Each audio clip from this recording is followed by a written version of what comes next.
Welcome back اور اب خبریں تفصیل کے ساتھ۔ وزیر اعظم نواز شریف کی زیر صدارت اعلیٰ سطح کا اجلاس ہوا، جس میں army chief general Raheel Sharif اور D G I S I lieutenant general Rizwan Akhtar بھی اجلاس میں شریک ہوئے۔ وزیر اعظم ہاؤس اسلام آباد میں ہونے والے اعلیٰ سطح کے اجلاس میں وفاقی وزیر داخلہ چودھری نثار علی خان اور وزیر خزانہ اسحاق ڈار سمیت دیگر وزراء نے بھی شرکت کی۔ اجلاس میں ملک کو درپیش داخلی و خارجی چیلنجز سمیت ملک کی سلامتی کی صورتحال پر بھی تبادلہ خیال کیا گیا۔ اجلاس میں قومی سلامتی سے متعلق امور، رو کے ایجنٹ کلبھوشن یادو کی گرفتاری اور آپریشن ضرب عضب میں ہونے والی پیش رفت پر تبادلہ خیال کیا گیا۔ اس موقع پر ضرب عضب کے دوران نقل مکانی کرنے والے افراد کی دوبارہ بحالی اور شمالی وزیرستان کی تعمیر نو سے متعلق معاملات زیر غور آئے۔ آرمی چیف جنرل راحیل شریف کا کہنا ہے کہ قوم کا غیر متزلزل یقین مسلح افواج کا اصل اثاثہ ہے۔ انشاءاللہ ہم قوم کی توقعات پر پورا اتریں گے۔ آئی ایس پی آر کے مطابق آرمی چیف جنرل راحیل شریف نے پبی کے قریب پاکستان آرمی ٹیم سپرٹ مقابلوں کی اختتامی تقریب سے خطاب کرتے ہوئے کہا ہے کہ مختلف علاقوں میں کئی چیلنجز کا بروقت جواب دینے کے لیے پاک فوج کو جسمانی اور ذہنی طور پر بہترین ہونا چاہیے۔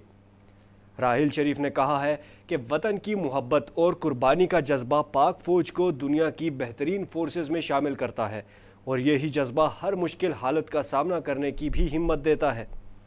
آرمی چیف نے کہا کہ قوم کا غیر متزلزل یقین ہی مسلح افواج کا اصل اثاثہ ہے۔ انشاءاللہ ہم قوم کی توقعات پر پورا اتریں گے۔ ان کا کہنا تھا کہ پاک فوج پر ہر قسم کی صورتحال کا مقابلہ کرنے کی صلاحیت رکھتی ہے اور تمام چیلنجز کا مؤثر طور پر سامنا کیا جائے گا۔ مسلح افواج پر قوم کا اعتماد ہی ہمارا اصل اثاثہ ہے۔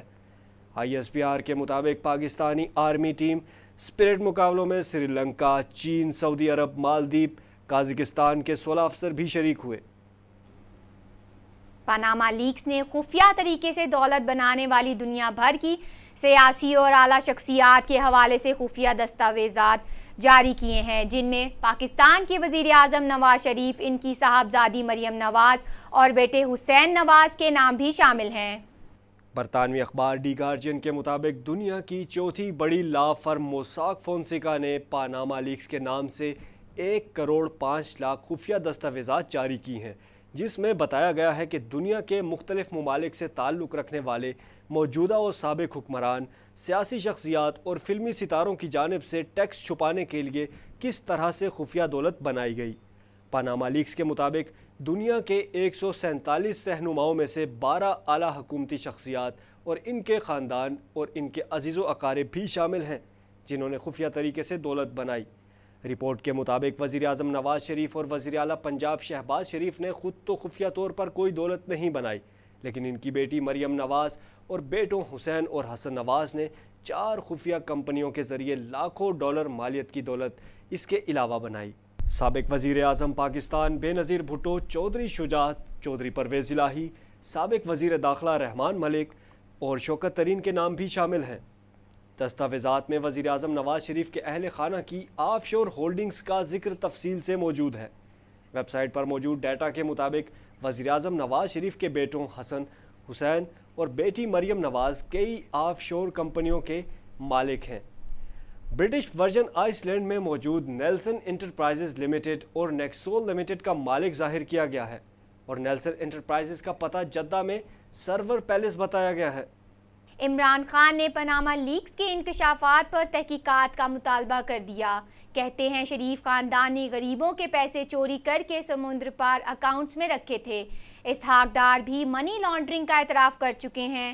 نیب نے کارروائی نہیں کرنی تو اسے بند کر دینا چاہیے۔ اسلام آباد میں نیوز کانفرنس کرتے ہوئے عمران خان نے کہا ہے کہ حکمرانوں کے خلاف کوئی سازش نہیں ہوئی۔ پاناما ایسی جگہ ہے جہاں کرپشن کا پیسہ رکھا جاتا ہے۔ پاناما لیکس میں آسٹریلیا اور ہانگ کانگ میں تحقیقات شروع ہو چکی ہیں۔ 20 سال سے شور مچا رہا تھا، اللہ اصلیت سامنے لے آیا اور پیسہ چوری کرنے والے اللہ کی طرف سے پکڑے گئے۔ انہوں نے کہا پاناما لیکس پر کوئی شک نہیں ہونا چاہیے۔ ڈیٹا بینک سے پاناما لیکس کی کچھ چیزیں نکالی ہیں کہ ایک بہت بڑی لا فرم تھی جس کے نیچے بڑے لوگوں نے جس کے ذریعے اپنے آف شور پیسے رکھوائے ہوئے تھے، اس کا جو ڈیٹا بینک ہے وہ کسی نے وہ نکل گیا کسی طرح، اور اس ڈیٹا بینک کو کوئی دنیا کے ٹاپ انویسٹیگیٹو جرنلسٹ انہوں نے اس کو پروسیس کیا۔ میں آج ڈیمانڈ کرتا ہوں، اگر فرانس میں انویسٹیگیشن شروع ہے، اگر نیوزی لینڈ میں انویسٹیگیشن شروع ہے، آئس لینڈ میں انویسٹیگیشن شروع ہے، نیوزی لینڈ میں انویسٹیگیشن شروع ہے، کیوں نہیں پاکستان میں انویسٹیگیشن شروع ہو رہی؟ نواز شریف کو جواب دینا چاہیے کہ ان کے بچوں کے پاس یہ پیسہ کدھر سے آیا۔ منی ٹریل ہوتی ہے، بڑے آرام سے بتا سکتے ہیں کہ یہاں سے پیسہ باہر گیا، کیا اس پیسے کو آپ نے ڈکلیئر کیا؟ کیا اس پیسے کے اوپر آپ نے ٹیکس دیا؟ کیا آپ نے اپنے اثاثے ڈکلیئر کیے الیکشن کمیشن کو؟ آپ کو بتانا پڑے گا میاں صاحب، اگر آپ اس ملک میں لوگوں سے چاہتے ہیں کہ لوگوں کی کرپشن ختم کریں، جو یہ نیب کہہ رہی ہے کہ دن کی کرپشن 12 ارب روپیہ ہے، یہ موجودہ نیب کی سٹیٹمنٹ ہے۔ عمران خان نے کہا ہے کہ مریم نواز نے بیان دیا ہے کہ خاندان میں کسی کے اثاثے باہر نہیں، لیکن شریف خاندان نے بچوں کے نام پر چیزیں بنا رکھی ہیں۔ ان کا مزید کہنا تھا، حسین نواز کو علم ہوا خبریں آنے والی ہیں تو بیرون ملک کمپنیاں تسلیم کر لیں۔ اب شریف خاندان پھنس چکا ہے، اس لیے بتا نہیں پا رہے ہیں پیسے کہاں سے آئے۔ میاں صاحب اب جواب دیں، یہ پیسہ کہاں سے آیا؟ ملک کے وزیر اعظم نے اپنے اصل اثاثے نہیں بتائے اور مریم نواز شریف نے بھی اصل اثاثے ڈکلیئر نہیں کیے۔ جب ملک کا وزیر اعظم اثاثے چھپائے گا تو دوسروں کو کیسے کہے گا؟ میاں صاحب نے سارا پیسہ منی لانڈرنگ کے ذریعے باہر منتقل کیا۔ وفاقی وزیر اطلاعات و نشریات پرویز رشید کا کہنا ہے کہ پاناما لیکس نے عمران خان کے الزامات مسترد کر کے نواز شریف کی سچائی پر مہر ثابت کر دی ہے۔ اسلام آباد میں نیوز کانفرنس کرتے ہوئے پرویز رشید کا کہنا تھا کہ شریف خاندان طویل عرصے سے کاروبار کر کے یہاں تک پہنچا ہے۔ شریف خاندان کے ساتھ ماضی میں زیادتیاں ہوئی ہیں۔ مختلف ادوار میں شریف خاندان کے کومیائے گئے اثاثوں پر ایک پیسہ نہیں دیا گیا۔ دور آمریت میں پورے شریف خاندان کو ملک بدر کیا گیا۔ وزیر اعظم کے بیٹوں کو آمریت کے دور میں زبردستی ملک سے دور رکھا گیا۔ کیا الزامات لگائے جانے والوں کے بچے باہر خیرات پر پل رہے ہیں؟ عمران خان کے بیٹے بھی بیرون ملک رہائش پذیر ہیں۔ ان کے اخراجات کون برداشت کرتا ہے؟ ان کی فیسیں کون دیتا ہے؟ آج پاناما لیکس نے بھی تصدیق کر دی کہ نواز شریف صاحب کی پاکستان سے باہر نہ کوئی جائیداد ہے، نہ ان کا کوئی سرمایہ ہے، نہ ان کی کوئی کمپنی پاکستان سے باہر ہے۔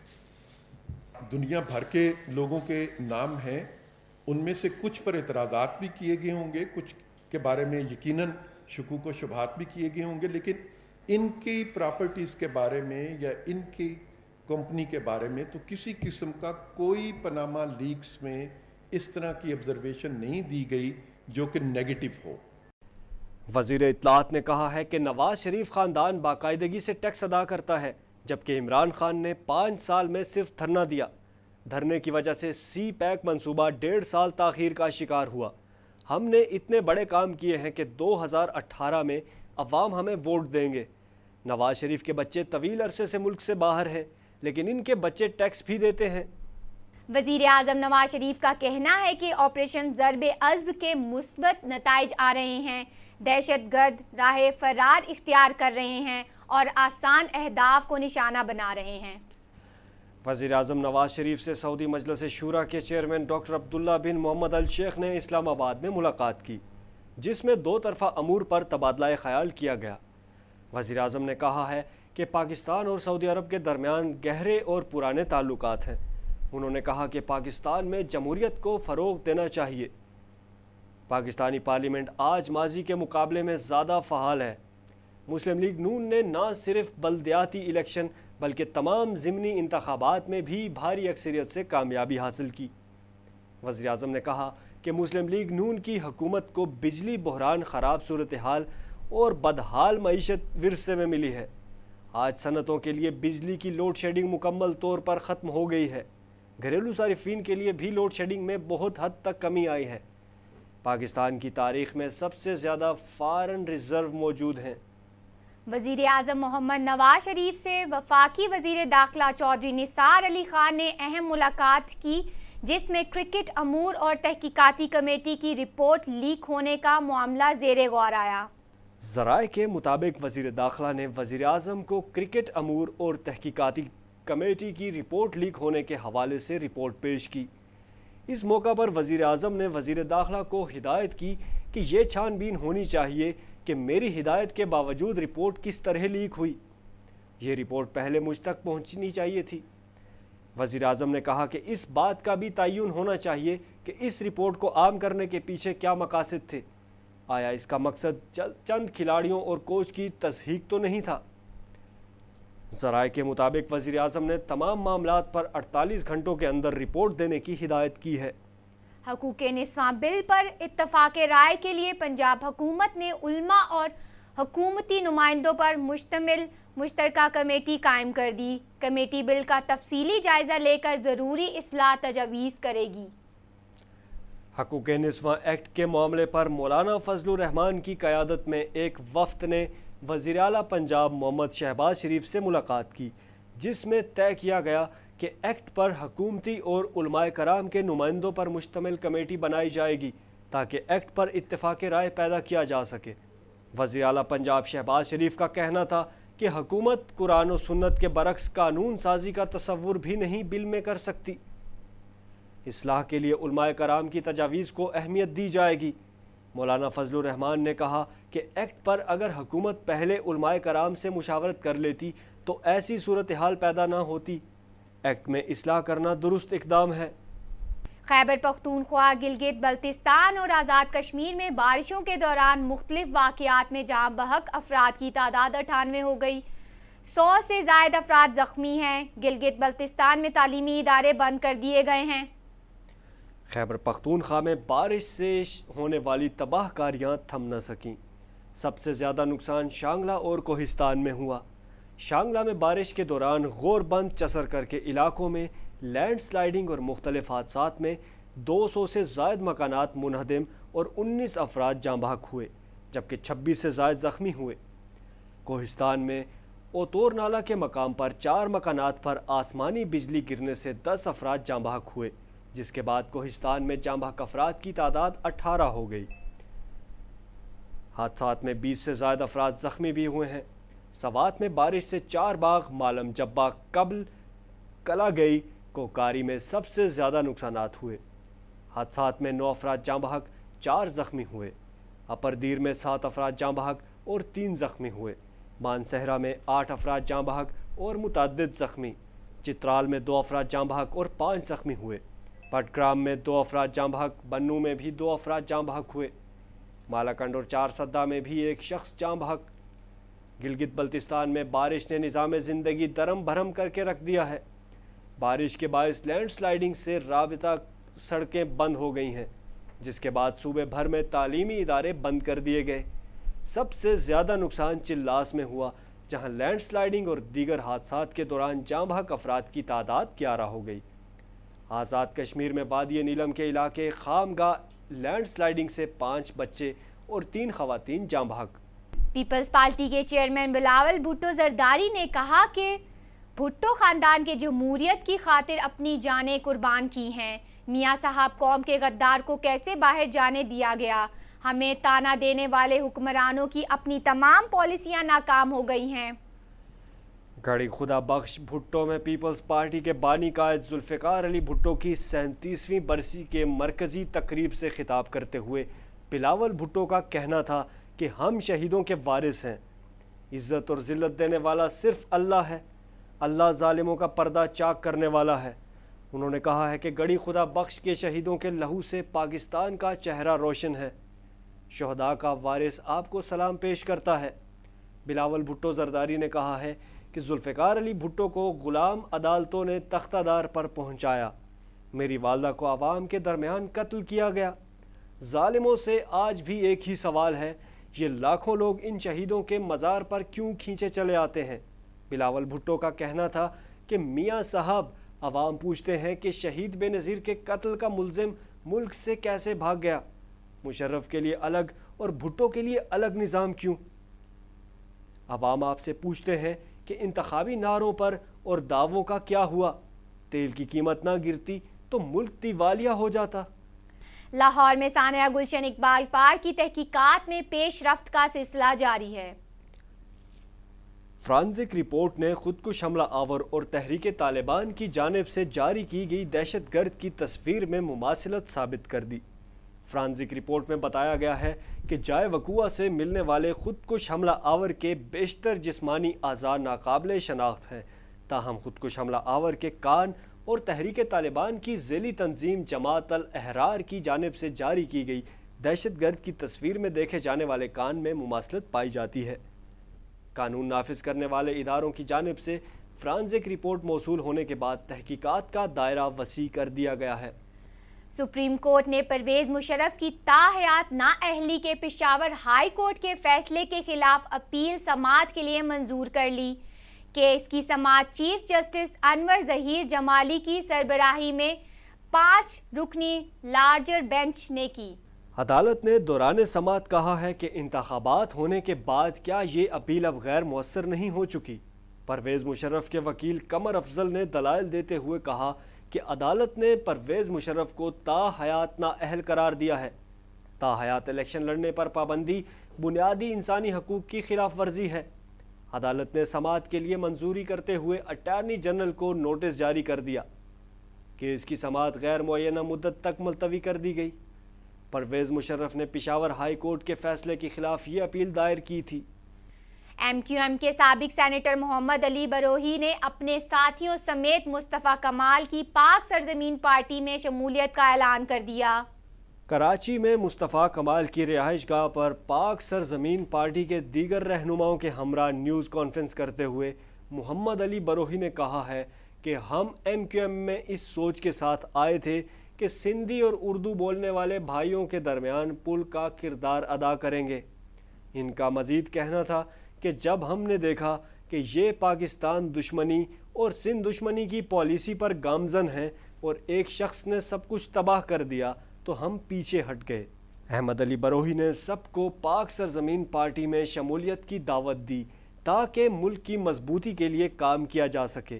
انہوں نے ایم کیو ایم قائد کو للکارتے ہوئے کہا کہ الطاف حسین صاحب، آپ نے جو کچھ ملک اور قوم کے ساتھ کیا ہے وہ آپ نے را کے لیے کیا، آپ نے ملک اور قوم کو تباہ کر دیا ہے۔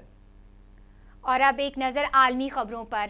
عراق کے مختلف علاقوں میں خودکش حملوں، دھماکوں اور جھڑپوں کے دوران 25 افراد ہلاک اور درجنوں زخمی ہو گئے۔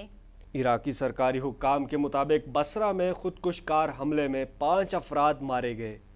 مشاہدہ میں قافلے پر حملے میں 5 سیکیورٹی اہلکار ہلاک ہو گئے۔ بغداد میں فوجی چوکی کے قریب خودکش حملے اور جھڑپوں میں بھی 5 اہلکار مارے گئے۔ ناصریہ میں ایک ہوٹل میں ہونے والے دھماکے میں 4 افراد ہلاک ہوئے۔ الانبار میں کار بم دھماکے میں 2 سیکیورٹی اہلکار ہلاک ہو گئے۔ بغداد میں بم دھماکے سے ایک شخص چل بسا۔ ابو غریب میں مارٹر گولہ پھٹنے سے 2 افراد چل بسے۔ پیپلز ڈیموکریٹک پارٹی کی سربراہ محبوبہ مفتی نے مقبوضہ کشمیر کی پہلی خاتون کٹ پتلی وزیر اعلیٰ کی حیثیت سے حلف اٹھا لیا۔ تقریب حلف برداری میں گورنر، سابق وزیر اعلیٰ سمیت اعلیٰ شخصیات نے شرکت کی۔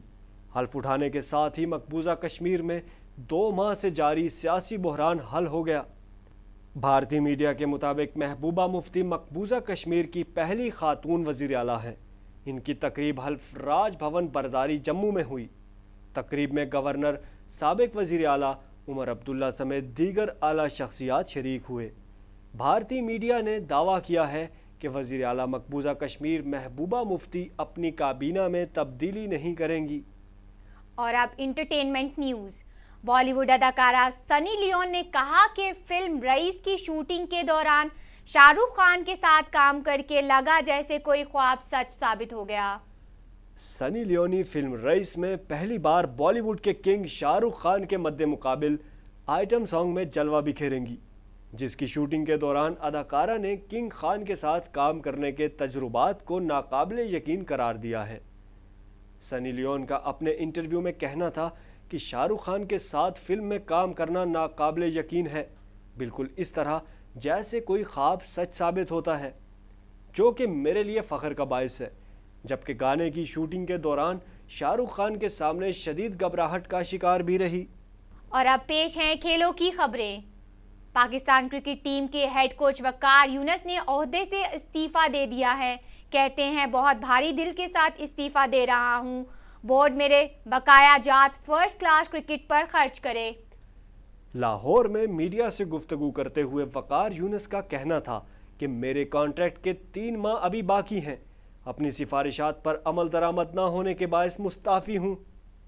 انہوں نے کہا کہ کسی نہ کسی کو تو قربانی کا بکرا بنایا جانا تھا۔ پاکستان کرکٹ کو اپنی زندگی کے 25 سال دیے ہیں، آئندہ جب بھی بورڈ کو میری خدمات کی ضرورت ہوئی تو حاضر ہوں گا۔ ہیڈ کوچ نے کہا کہ بورڈ نے رپورٹ لیک کر کے میرے ساتھ زیادتی کی، دکھی دل کے ساتھ پاکستان سے جا رہا ہوں، میرے معاملے کو غلط انداز میں ہینڈل کیا گیا ہے۔ ورلڈ T20 کے فاتح اسکواڈ کے کپتان ڈیرن سیمی کو ویسٹ انڈیز کرکٹ بورڈ کے شاندار فاتح پر مبارکباد دینے کے بجائے وارننگ جاری کرتے ہوئے کہا ہے کہ کپتان کرکٹ بورڈ کی عزت خراب کرنے کا باعث بنے۔ ویسٹ انڈین کرکٹ بورڈ کے صدر نے T20 ورلڈ چیمپئنز کے کپتان ڈیرن سیمی پر برہمی کا اظہار کرتے ہوئے کہا ہے کہ عالمی کپ کے بعد کپتان ڈیرن سیمی نے غیر مناسب گفتگو کی۔